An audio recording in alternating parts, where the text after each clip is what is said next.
नमस्कार दोस्तों, इनसाइटिक्स प्लेटफॉर्म पर आप लोगों का स्वागत है।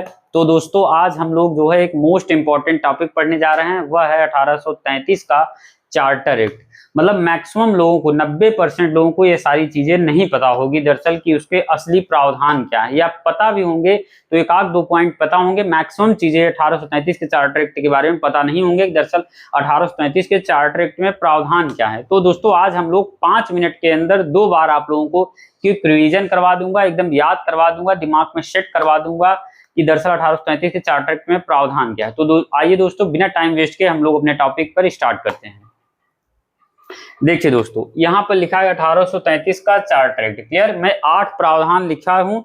इसमें से मतलब मल्टीपल जितने भी क्वेश्चन अभी तक आए हुए हैं, चाहे वनडे एग्जाम हो, UPSC, UP PCS, Bihar PCS, Haryana PCS, Chhattisgarh PCS, Rajasthan RAS, Madhya Pradesh PCS, मतलब मल्टीपल टाइम देखो जो ये 8 प्रावधान लिखे गए हैं, यहीं से क्वेश्चन पूरा आया हुआ है। चाहे आप घटना तक कोई भी उठा के देख लीजिए, यहीं से आया है। क्लियर, क्योंकि मैं जो यहाँ पर लिखवाया हुआ हूँ वो सारी चीजें पीवाईक्यू का 20 से 25 सालों का यूपीएससी यूपी पीसीएस के जो क्वेश्चन पीवाईक्यू आए हैं उसका निचोड़ यहाँ पर आप लोगों को दिया जा रहा है। क्लियर, तो आइए दोस्तों हम लोग स्टार्ट करते हैं। दरअसल 1833 के चार्टर एक्ट में प्रावधान क्या है। देखिए पहला प्रावधान है 1833 चार्टर एक्ट में कि इसके जरिए जो है इसमें जो है ईस्ट इंडिया कंपनी का व्यापारिक एकाधिकार पूर्णतः समाप्त कर दिया गया। क्लियर, कंप्लीटली पूरी तरीके से समाप्त कर दिया गया, ये बात ध्यान रखिए। जबकि 1813 के चार्टर एक्ट में इसको हल्के तरीके से सामान्यतः समाप्त किया गया था, लेकिन कंप्लीटली पूरी तरीके से समाप्त नहीं किया गया था, ये बात ध्यान रखिएगा। लेकिन 1833 के चार्टर एक्ट में ईस्ट इंडिया कंपनी जो व्यापारिक एकाधिकार था, मोनोपोली था, वो कंप्लीटली पूरी तरीके से समाप्त कर दिया गया। दूसरा प्रावधान क्या है 1833 के चार्टर एक्ट, तो यूरोपीय निवासियों को भारत में जो है संपत्ति ग्रहण करने की छूट और बसने की अनुमति दी गई, ये बात ध्यान रखिएगा।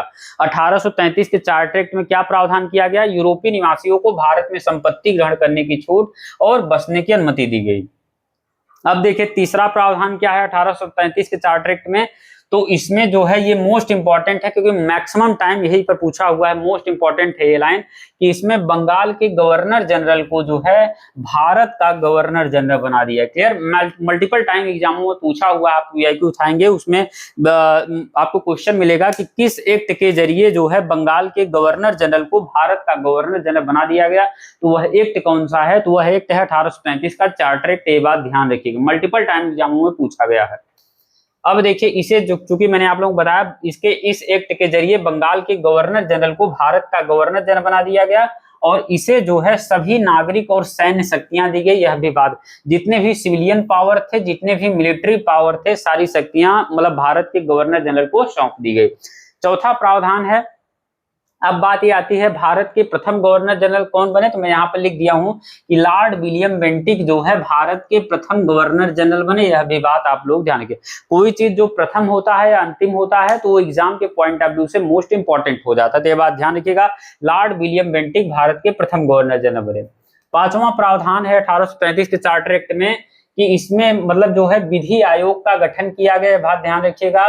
विधि आयोग का गठन किया गया और गवर्नर जनरल परिषद में एक से अधिक विधि सदस्य की नियुक्ति की गई। क्लियर, पांचवा प्रावधान है 1835 के चार्टर एक्ट में कि इसके द्वारा विधि आयोग का गठन किया गया और गवर्नर जनरल परिषद में एक से अधिक विधि सदस्य की नियुक्ति की गई। क्लियर, छठवां क्या है 1833 के चार्टर एक्ट के जरिए जो है दास प्रथा को समाप्त करने की बात की गई। मल्टीपल टाइम ये भी पूछा गया है कि किस एक्ट के जरिए जो है दास प्रथा को समाप्त करने की बात की गई, तो वह एक्ट कौन सा है 1833 का चार्टर एक्ट। या स्टेटमेंट बेस्ड क्वेश्चन में पूछेगा या फिर कूट वाले क्वेश्चन में मतलब जो है पूछ सकता है। क्लियर, या फिर ऑप्शंस बेस्ड क्वेश्चन में भी पूछ सकता है। क्लियर, सातवां पॉइंट क्या है, इस एक्ट में क्या प्रावधान किया गया 1833 चार्टर एक्ट में, तो इसमें कहा गया कि सरकार जो है अब धर्म, मूलवंश, जन्म स्थान आदि के आधार पर किसी भी नागरिक सिटीजन्स के साथ डिस्क्रिमिनेशन या भेदभाव नहीं करेगी, ये बात ध्यान रखिएगा।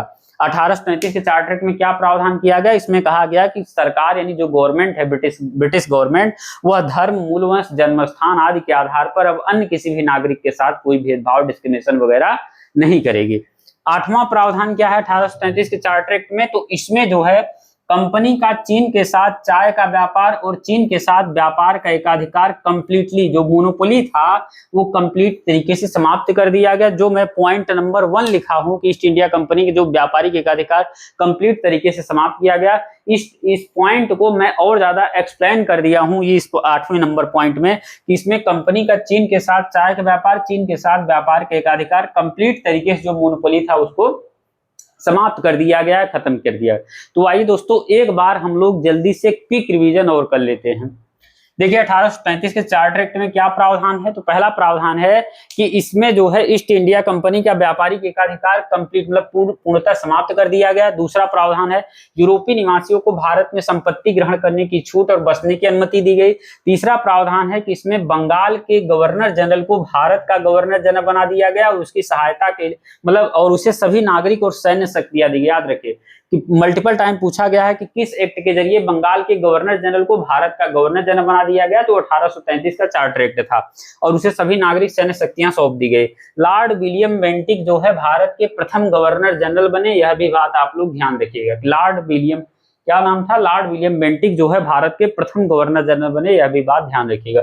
और क्या प्रावधान था, इसमें विधि आयोग का गठन किया गया और गवर्नर जनरल परिषद में 1 से अधिक विधि सदस्य की नियुक्ति की गई। 1833 के चार्टर एक्ट में ही दास प्रथा को समाप्त करने की बात की गई। 1833 के चार्टर एक्ट में ही इसमें कहा गया कि सरकार धर्म, मूलवंश, जन्मस्थान आदि के आधार पर कोई डिस्क्रिमिनेशन या भेदभाव वगैरह नहीं करेगी।